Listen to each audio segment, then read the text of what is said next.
10. universālais likums – polaritātes likums. Šis princips darbojas kā prizma, caur kuru mēs uztveram visuma duālo dabu. Viss eksistē dualisma stāvoklī. Gaisma un tumsa, karstums un augstums, pozitīvs un negatīvs un tā tālāk. Polaritātes likums skaidro, ka šie šķietamie pretstati ir vienas un tās pašas realitātes, dažādas šķautnes.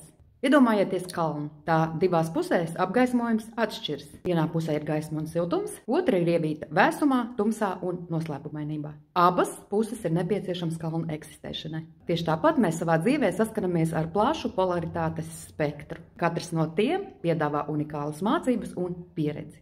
Šis likums mudina mūs atzīt, ka katrā negatīvā situācijā ir ielikts potenciāls pozitīvam analogam. Tas var likties negatīvs vienā situācijā un var atklāt savu pozitīvo aspektu, skatoties no cita leņķa. Padomājiet par neseno situāciju, ar kuru jūs saskārāties, un pamēģiniet atrast pozitīvos aspektus dotajā situācijā. Vienmēr ir cits aspekts, kuru ir vērts apsvērt.